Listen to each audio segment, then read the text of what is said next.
This is Pete Rowland, and we're going to get started here in a minute. First of all, I want to make sure everybody is looking at the slide, the cover slide, an introduction to blockchain, digital assets, and cryptocurrencies such as Bitcoin. There's a chat function, and if you go into the chat function, you can download the slides as a PDF file if you want to. We're using PowerPoint, so it's a PDF version of the PowerPoint presentation. And this session will be recorded as well, so it will be available for future viewing and so forth. Everyone is on mute except for the speakers, Andrew and myself. Okay, well, we're going to get started here. Again, first of all, thank you for attending. And we have a lot of people who are kind of interested in blockchain, digital assets, cryptocurrencies, Bitcoin. You might not know a lot about them. And this is an introductory type seminar, so you don't have to know anything about them. But we thought it was time, first of all, for clients to have a little education and also know a little more about what we're doing here at Canon Capital. So we're going to have two speakers today, myself, Pete Rowland, and I'd like to introduce Andrew Shabawal, and he will be speaking as well. And we're both with Canon Capital. And Canon Capital is a multifaceted firm. We're a certified public accounting firm. We're a wealth management firm. We're a technology firm. And we also have a payroll firm as well. So we're 4 different business units under one umbrella. And blockchain really entails a little bit of everything that we do here. Wealth management, accounting, and also technology. Again, the purpose of this seminar is to introduce some of these topics in the blockchain digital world. And so we're going to talk about what is blockchain, what's a digital asset, what is Bitcoin and other cryptocurrencies. We'll be talking about investment-related strategies, and we'll be wrapping up with what Canon Capital is doing to help individuals and businesses with these potential opportunities. Again, there's a lot of terminology here, which is different. This is a different world in a way that we're talking about here. So let's talk about blockchain first, because blockchain is, what is it? It is the underlying technology that makes all this other stuff work. And it's a very kind of complicated concept, but this is the thing that is really going to change the future. And we may not see it, but it's going to happen. And similar to when the internet came, I'm an old guy, so I remember when we didn't have internet. And when the internet came, it changed our world. Most of us use the internet extensively, but we probably don't understand a lot about the nuts and bolts of how it works here. Well, blockchain is really a decentralized ledger. So it's a way to record things and to authenticate things, and it's decentralized versus centralized. It means that these records are available for everyone to use, and there's multiple copies of the ledger, though there's only one ledger. So there's a ledger that everybody can view, and you compare this to right now, all of our data is stored on servers and it's very centralized. And blockchain, it's even more than a technology. It's a philosophy of decentralization to make things work a little bit better. So blockchain is this decentralized ledger, and in a way, it's a triple entry accounting system. Now, here at Canon Capital, we're CPAs, a lot of us here, And we're used to a double entry accounting. Well, with a triple entry accounting system, what it means is every transaction is verified, it's authenticated, it's notarized. And not only that, but it's available on a decentralized public ledger for everybody to see, although it still has privacy as well. So it's, again, we're an accounting firm here, as well as a wealth management and technology firm. But blockchain is the technology that is underneath cryptocurrencies and digital assets. And blockchain is sometimes called internet version 3. It's sort of the next level of technology, similar to the internet itself. In fact, many people feel it's going to change our lives even more than the internet has. And again, that's a pretty exciting statement in a way here. So let's talk about a digital asset. And this is a digital asset on the blockchain. And what is it? Well, it's an asset that is on the blockchain, and it can represent almost anything. You're going to see, of course, we see cryptocurrency on the blockchain, but you're going to see real estate ownership. You're going to see music and art, intangible property. So if you can think of almost anything here can be digitized. And you can see on this illustration, again, music and movies and precious diamonds and businesses and anything of value can be tokenized on the blockchain as a digital asset. And I'd like to distinguish between Bitcoin and blockchain, because Bitcoin uses the underlying technology of blockchain. In fact, it was one of the first major applications and still is, but they're different. Bitcoin is not blockchain. It uses blockchain technology. Another term we're starting to hear, I heard this again on the radio driving down here, is NFT. You're starting to hear this. Well, what is an NFT? Because this is a hot area. It's actually a digital asset on the blockchain, but NFT stands for non-fungible token. And it's a special kind of digital crypto asset where each token is unique. It's authenticated.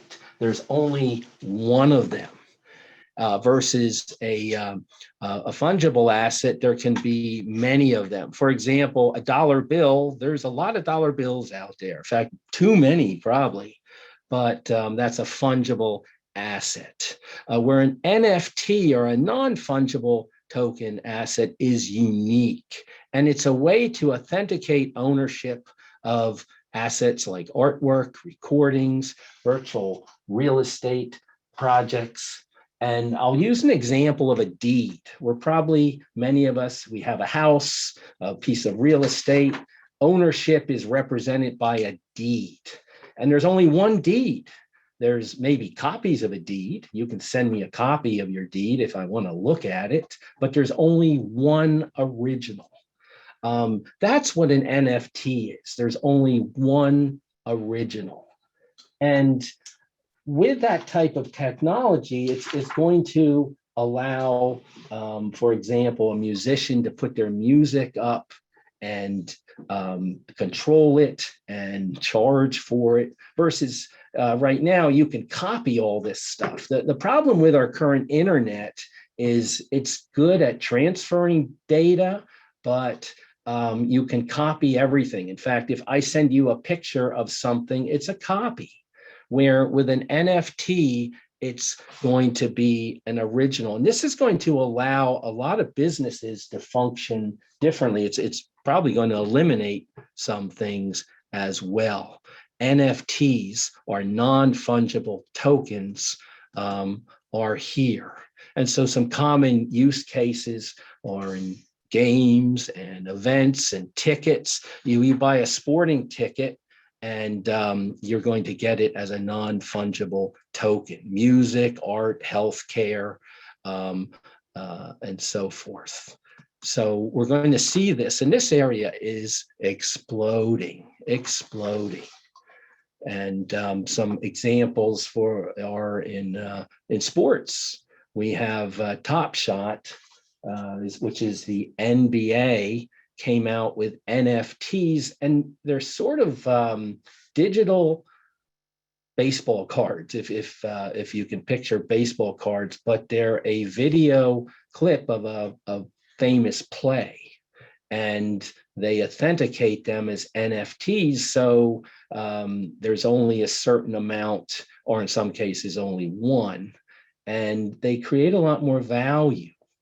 And we've saw this is about a year old, the Top Shot with NBA, and you're going to see this in all sports in the future here.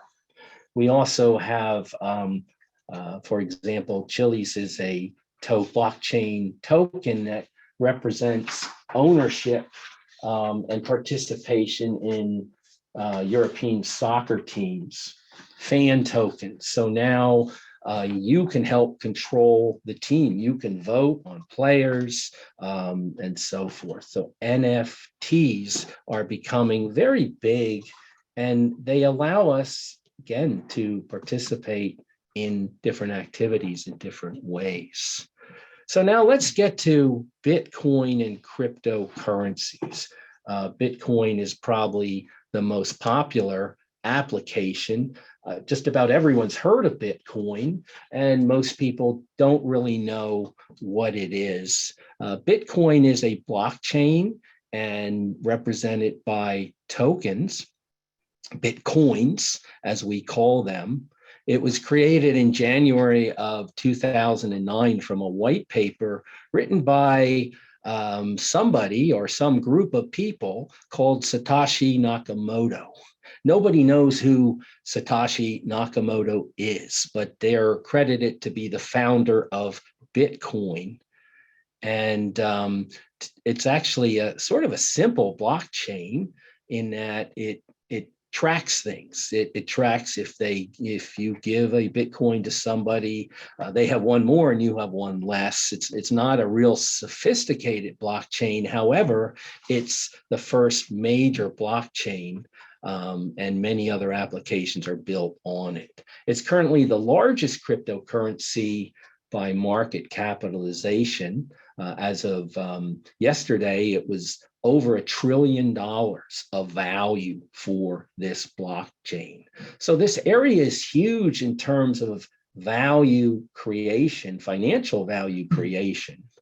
There is a limited supply of Bitcoin.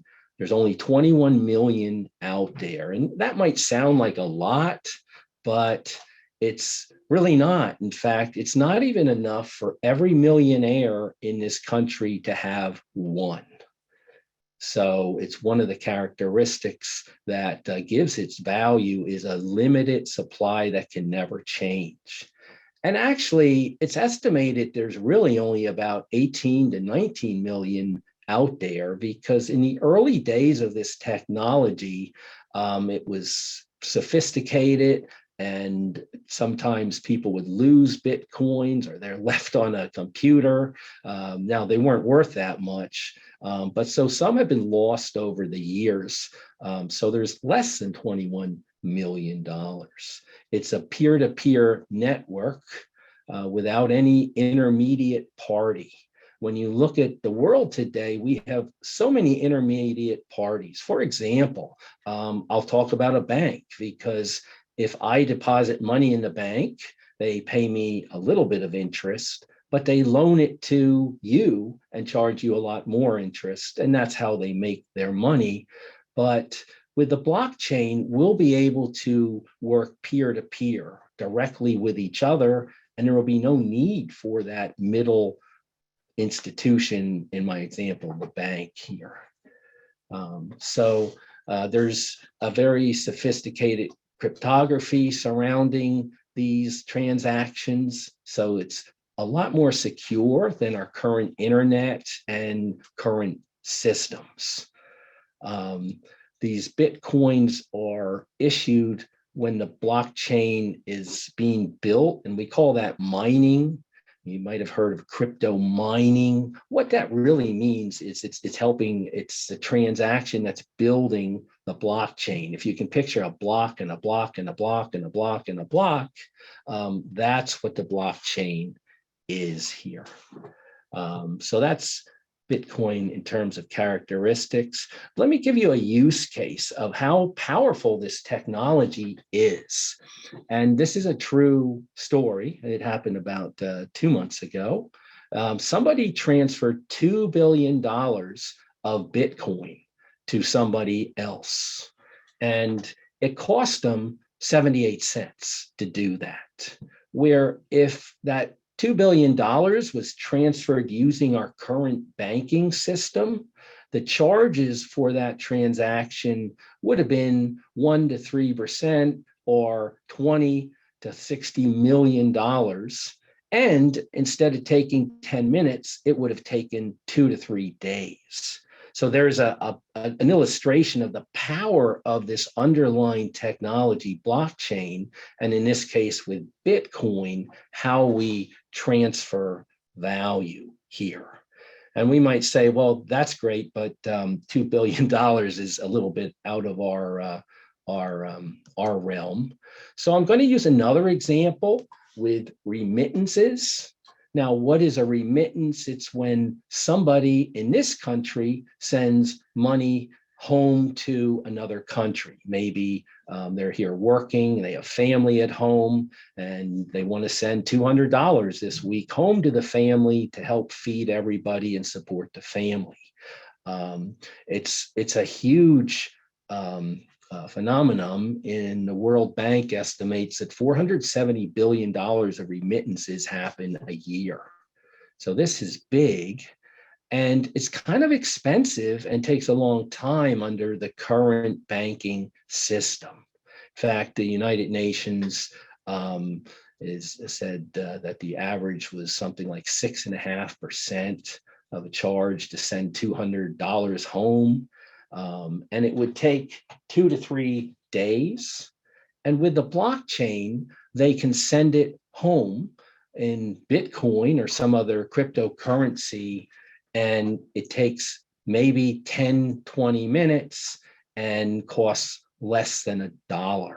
So for their family at home, instead of getting maybe $180 in 3 days, they get $199 and some pennies, and which is significant when you're looking at that perspective. That feeds another child, perhaps. And so this is happening now and very popular with remittances in terms of forwarding them with blockchain and Bitcoin instead of through our banking system or some outfit like Western Union. Now, I mentioned that Bitcoin only has 21 million out there available, and you can see that. It's on the public ledger about that. And currently, one of the concerns in wealth management is the state of the US dollar and economy and debt. We've been printing a lot of money. The country is in a lot of debt. In fact, one statistic here is every household owes about $225,000 of debt, or that's your share of the national debt. So we have a lot of debt, and you can see on that graph there that in the last few years, there's a lot more money that has been printed. Some of this because of COVID, but a lot of money has been printed. In fact, something like 30 to 40% increase in the money supply in the last 2 years. And so what does that do when they print money? It kind of makes the money you have worth less. And that's probably why we're seeing some inflation. So people are getting concerned with that. People are getting concerned with the purchasing power of $1. So if we go back, I was born in 1960. I just gave my age away. What a dollar, was worth $30 back then is now worth about $3. So we lost about 90% of the purchasing power of a dollar just in my lifetime. And people fall into a trap when they evaluate their finances in dollars because the purchasing power of a dollar is constantly decreasing. And I think in the last year, we've seen that. Certainly, when you buy your Thanksgiving dinner, it's now about 20% more expensive than it was a year ago here. So people are worried about this. And Bitcoin, because it has a limited supply, doesn't allow the printing of more of it. And the United States is not the only government that's been printing a lot of money. Most of the major governments have been. That's another strong point for cryptocurrency and Bitcoin. I mentioned crypto mining, and mining is a process, and for the Bitcoin blockchain, where a lot of computers do complicated calculations and solve a puzzle, and it's a mechanism to seal the block and move to the next block of information. And that's what miners do. And the US is now officially the top country for Bitcoin mining. There's different kinds of blockchains. There's proof of work, proof of stake, proof of coverage, and they all kind of work a little differently here. And this is getting a little technical, so I'll go to the next slide here. But I want to show that this is bizarre when you look at this equipment and what it does, but it's becoming mainstream. In fact, Talon Energy, which is a spinoff from PP&L, is going to be mining cryptocurrency from the power of the Susquehanna nuclear facility. So this is right in our backyard. This is happening, and they're putting a huge investment in this area, which also sort of verifies that this stuff is here and it's real and it's not science fiction anymore. And certainly the blockchain is going to become a big part of our life here. The blockchain will change the stock markets and how everything works. It'll be a lot quicker. This is happening now. There's certain stocks that are on the blockchain. We have our head of the Securities and Exchange Commission, Gary Gensler, was an MIT professor who taught blockchain. He's an expert in blockchain, and they got him.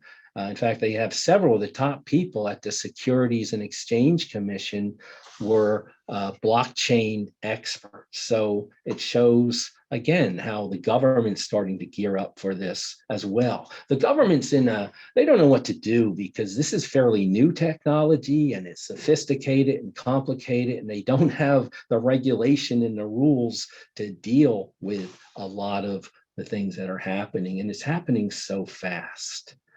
Just to give you some more thoughts on the popularity of this, Coinbase, which is a popular custodian of cryptocurrency, now has more accounts than Charles Schwab, which has been around for a long time and one of the largest custodians. We use them here for our wealth management for many of our accounts.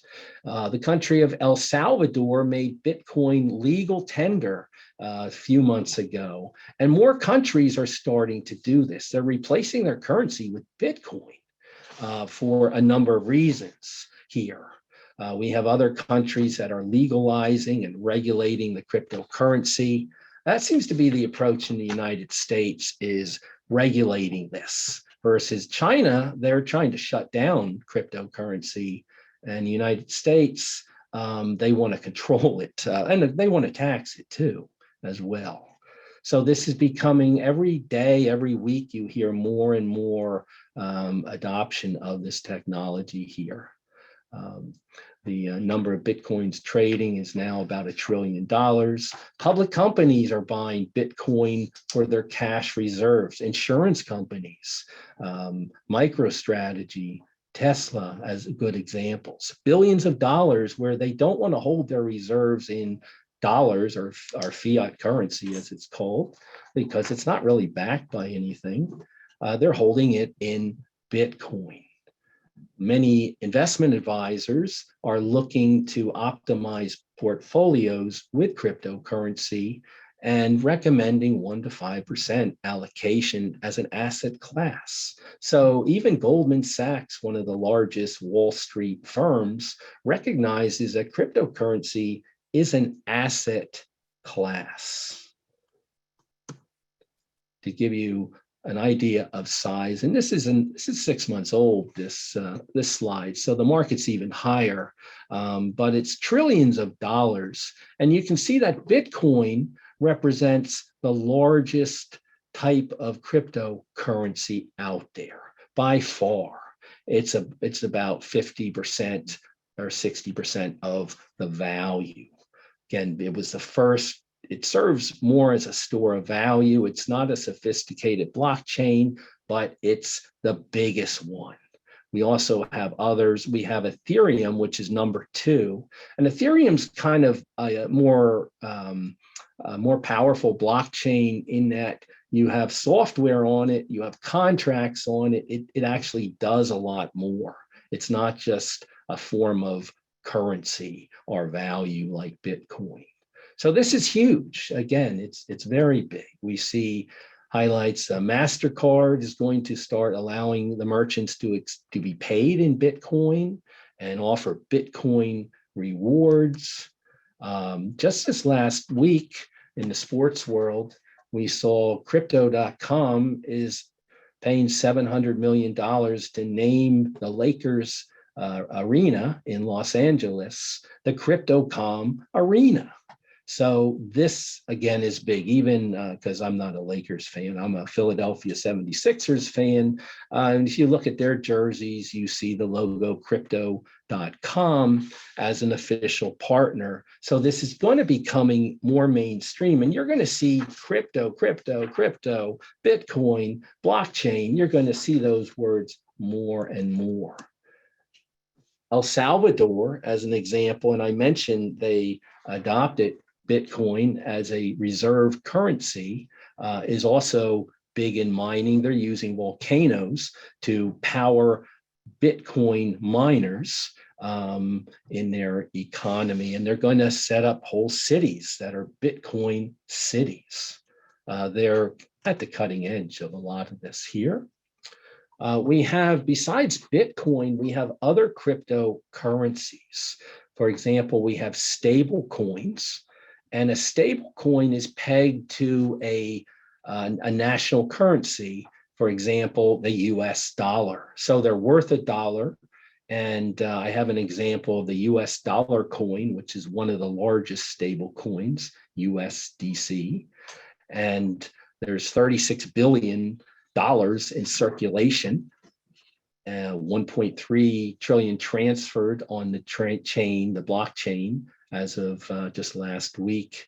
And this is fully backed by cash and equivalents of United States treasuries. So it's like a money market fund backed by cash and treasuries, but it's a digital asset that trades as a cryptocurrency on the blockchain. And there's a lot of things you can do with that. All right. Central banks are starting to issue currencies, their national currency on the blockchain. Nigeria just issued currency not that long ago. The Bahamas have a blockchain national currency. China also has a digital yuan. So there's a lot of opportunity here, but there's also a lot of risk-reward situations you have to think about.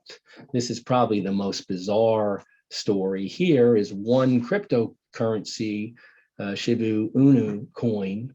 If you bought $8,000 of it about a year ago, it'd now be worth about $6 billion. probably the greatest trade anyone could have ever made. But with the winners, there's also losers. And we have the example of the Iron Finance Titan token, where it lost almost 100% of its value.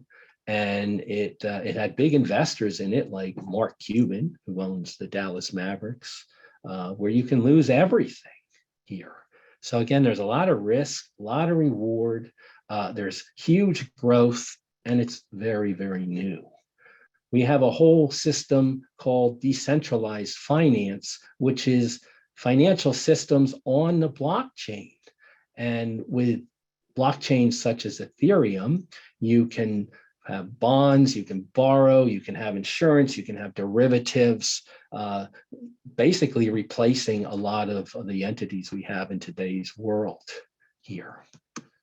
We have staking, which is a way to earn income, and you lock up your crypto similar to a CD, and you earn other crypto or rewards for that. Again, in wealth management, we're looking at ways to create value and income. We have smart contracts on the blockchain, and these are self-executing contracts that just happen without any human interaction or any institution interaction. And eventually, and you're starting to see some of these, you have whole organizations on the blockchain as a decentralized autonomous organization. So instead of companies with buildings and people, you're going to see whole organizations on the blockchain. Some other issues that we have to deal with are taxation. And I mentioned that they're starting to regulate this area, the government, and because they want taxation. But one of the problems is it's so complicated that the rules have a hard time changing to adjust to the unique aspects of cryptocurrency. For example, they're considered a capital asset, but they're not a security. And so we, in the tax world, we don't have wash sales. We have different inventory methods. So there's a lot of things that need to be worked out. And the same with legal legislation in terms of states and national governments here. Okay, I'm going to turn it over to Andrew, and he's going to talk about some specific investment-related strategies. Thanks, Pete. Good afternoon, everyone. I am excited to be here. I am going to be sharing some investment-related strategies with y'all because cryptocurrency is extremely complicated. There's no two ways around it. It's complicated. It's complicated to acquire, it's complicated to sell, and it's complicated to understand. So I did my best to boil the investment strategies down to two different types. So two primary ways to invest in digital assets.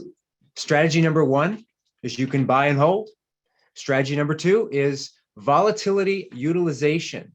We could also call that volatility harvesting. So if we first talk about buy and hold, okay, so what is buy and hold? So that's where we would view cryptocurrency kind of like we would view classic cars, artwork, or gold. It's simply where we acquire it, and our objective is to experience capital appreciation, and we just hold it for a long period of time.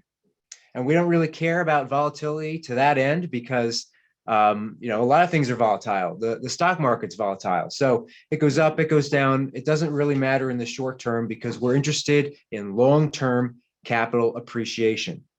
And that's perfectly fine. But there are some pros and some cons to this strategy.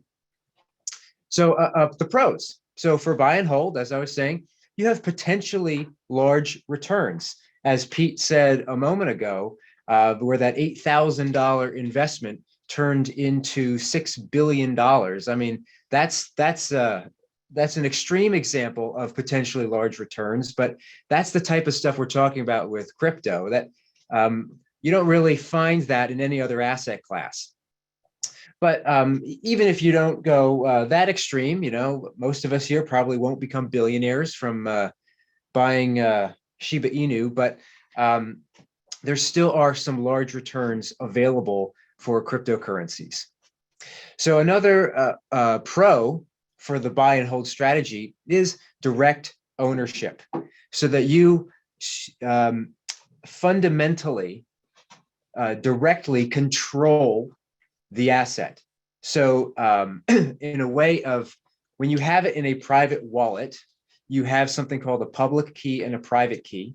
The private key is basically the password to your wallet, to the location that you're holding the cryptocurrency.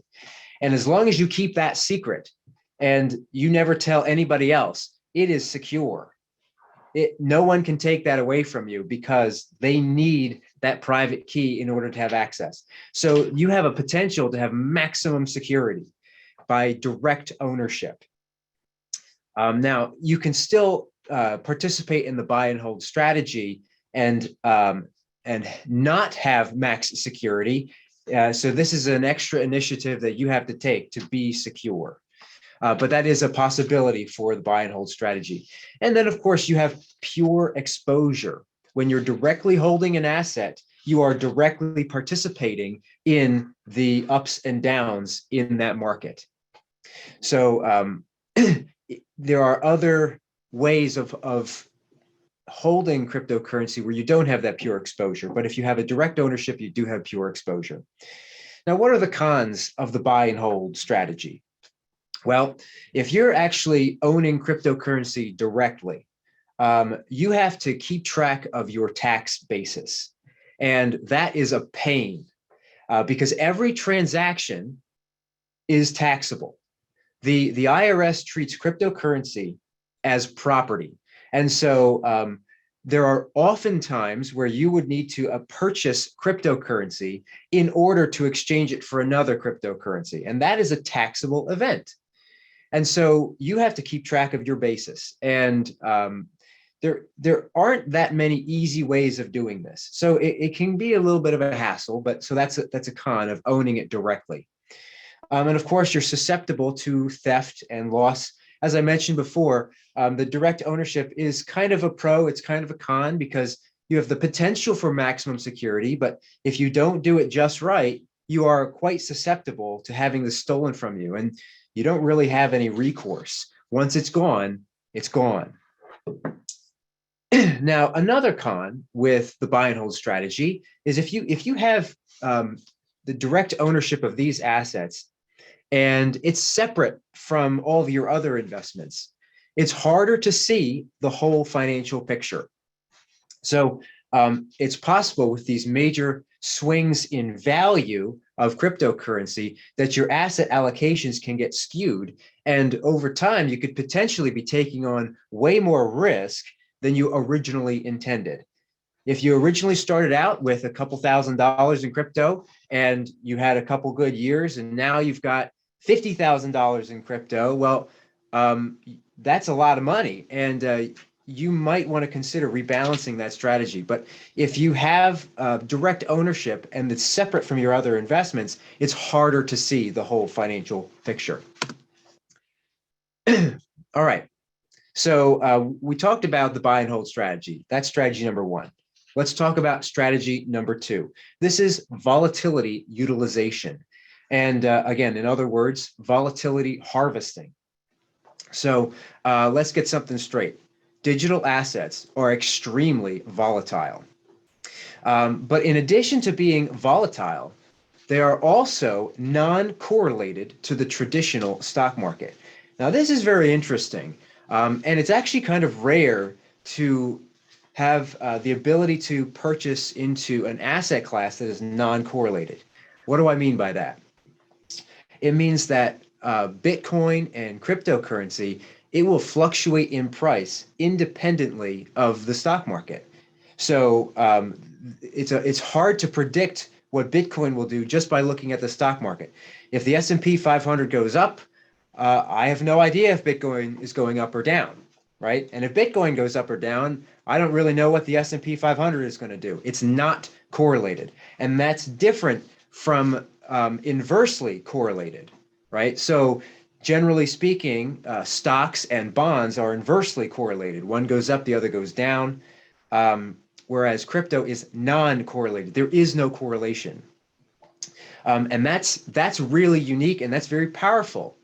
And you can actually use this to your advantage if in your portfolio strategy, you use modern portfolio theory.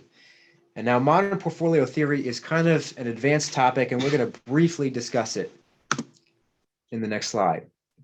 So here we go, modern portfolio theory. So as I said, this is kind of advanced, so I'm just going to boil this down as simply as I can. It is the portfolio construction that uses standard deviation of returns within asset classes to maximize returns per unit of risk or to minimize risk per unit of return. It's a mathematical measure. So we use a standard deviation of the rates of return over a long period of time. And then that's within asset classes. And then we find the perfect mix of asset classes that maximizes return per unit of risk. If you use this concept, you'll often hear a term Sharpe ratio. This is a mathematical ratio which looks at this rate of return per risk. And so when you look at a Sharpe ratio and you're comparing different portfolios, the higher, the better, right? So you want a high Sharpe ratio. That means you're getting a lot of return per risk. Now, also in modern portfolio theory, we have this concept called rebalancing. And rebalancing it's extremely important according to this theory. And if we take a look on this slide, you'll see that there's a graph and we've got a curve right there. And the curve is the best possible portfolio allocation with the risk return in mind. And so over time, your asset classes will get skewed because one asset class will outperform the other. And so we need to rebalance to bring the portfolio back to this curve to make it as efficient as possible. All right. So we talked about Sharpe ratio. We talked about rebalancing. Now, here's the cool thing. Adding a small amount of crypto as an asset class in a portfolio can actually increase that portfolio's Sharpe ratio. It actually increases the return per unit of risk. Now, the Digital Asset Council of Financial Professionals actually did a study, and they found that a 1% allocation in crypto would have increased returns and reduced risk in 74% of one-year periods, 97% of two-year periods, and 100% of three-year periods. That's very, very impressive. So volatility utilization, all right? So we talked about that a little bit. What are the pros and the cons, all right? So the pros, as we just mentioned, you've got a small amount at risk, right? In that previous slide, we saw 1% allocation to crypto increased your returns of the entire portfolio, right? Well, what happens if crypto goes to zero? Your portfolio loses 1%, right? Which is easily recoverable. So you got a small amount at risk, but potentially big benefits because it can increase your returns year over year. Now you've got no basis tracking. So as I mentioned with the buy and hold strategy, with direct ownership of crypto, you have to keep track of your basis. Well, if you use the volatility utilization strategy, you don't have to keep track of your basis in crypto. You have no custody issues because you don't have direct ownership.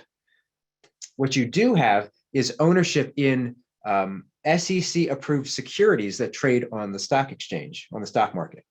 So you don't have basis tracking issues. You don't have custody issues, which is actually quite nice. Now, asset classes are kept in balance because you're looking at your portfolio holistically, right? You're looking at all of your investments together, not just some of your investments and we've got crypto over here. You're looking at everything. And when you look at everything, you can make sure that you're not taking on too much risk over time. And so part 4 and 5 are very similar. So it's part of the whole financial picture. It's efficient, right? You're not wasting energy. You're not wasting resources. And then investments are traded as securities, right? So we're in this particular strategy, we're only interested in investments that can be bought and sold on the stock market because they can be traded like all other types of stocks and mutual funds and ETFs. And so that makes it very easy to rebalance. Now, what are the cons of this particular strategy? Well, you can potentially miss out on the mega returns that crypto is famous for. So if you use volatility utilization, you probably won't become a billionaire on an $8,000 investment. Well, even if you directly invested in crypto, it's probably not going to happen anyway. But you'll potentially miss out on the mega returns because you're constantly rebalancing your portfolio, right? You're not really interested in the massive returns. You're just interested in the volatility in relation to the rest of the portfolio. And then another con would be your investments are limited to indirect exposure for now. Now, what do I mean by that? Well, currently, one of the benefits of direct ownership of crypto is that you are directly participating in the swings of that market. However, if you wanted to buy an investment on the stock exchange, you can't have direct ownership of Bitcoin, for example, through the stock market. You can have ownership in a company that invests in Bitcoin. You can have ownership of a company that invests in the blockchain. And in some cases, you can buy certain trusts that hold direct ownership, but generally speaking, you can't have direct exposure. And I say for now, because in the near future, it's likely that the SEC will approve a Bitcoin ETF. We don't know when, and we don't know anything else about it, but a lot of companies have submitted their application for a Bitcoin ETF. So it is on the horizon. It'll probably be here in a couple of years, but we just don't know anything. So for now, we're limited to indirect exposure. So that's another con. All right. All right. So that wraps up my section of the webinar, and so that hopefully that gives you a better understanding of the investment related strategies that you can choose from. So there's the buy and hold strategy, and then there's the volatility harvesting strategy. So I'm going to turn it back over to Pete, and he's going to talk about what Canon Capital specifically is doing with these potential opportunities. Okay, thank you, Andrew. And I just wanted to sort of close with, well, what are we doing here at Canon Capital to help our clients reap some of the opportunities with digital assets, cryptocurrency, and the blockchain. We are registered investment advisors, and we do have some options to place cryptocurrency exposure and blockchain exposure into portfolios. And we're using the regulated options, meaning stocks or mutual funds or ETFs that invest in either companies that own a lot of Bitcoin. For example, MicroStrategy is a company. It was a consulting company, but really they're a company now that just owns Bitcoin. That's most of their value. So when you buy their stock, you're sort of buying Bitcoin. Or else there's mining companies. I mentioned about crypto mining, and they have huge farms of miners around the world where energy is cheap, and they mine for Bitcoin or other cryptocurrencies. So there's a number of ways that we can help people. Again, this is a volatile, brand new area. And we've seen gains in even the major cryptocurrencies. Bitcoin was about $16,000 a year ago. Now it's $57,000. Ethereum, the number 2 cryptocurrency was about $500 a year ago. Now it's over 4,000. Incidentally, Ethereum was invented by a 19-year-old Canadian, and it's now a blockchain worth about $511 billion. Again, this stuff is all so new, and you see a lot of younger people who have really developed this. But so Canon Capital has been looking at this area and have been helping clients get some of the benefits of this through our portfolios that we manage. And this stuff is changing all the time, that there's no pure Bitcoin ETF or electronically traded fund at this point. There's one that just came out to about a month ago, but it uses future derivative contracts, and it's just not that good. It's not a good representation of Bitcoin. So this stuff is changing all the time, but we do and have been using what we can in a regulated environment, which does offer some protection, because when you own crypto directly on a wallet that's offline and you need private keys, there's been incidences that it's been lost even by expert people. I mentioned that Bitcoin, there's only 21 million, but probably there's only about 18 to 19 million, because 2 million have been lost with the technology. So you got to be, it's kind of tricky here. So we've been working hard over the last year or two to develop capabilities in this area. It kind of makes us a little bit unique, because most investment advisors, they don't even understand blockchain at all, or Bitcoin or cryptocurrency. And so we feel like we're kind of ahead of the curve, although this is changing all the time. So we have now a more formal function in this area, and we look forward to the growth, and we look forward to helping everyone. So what can you do? First of all, talk to us. If you're a current wealth management client, we can talk about how we're using this option as perhaps part of your portfolio, and probably a very small part. We're a little concerned that people may put too much of their wealth in this area, and that's just too much risk at this point, we feel. But even a little bit of exposure will probably help you. So that's probably what's most appropriate for people, although depending on your situation, that can be different.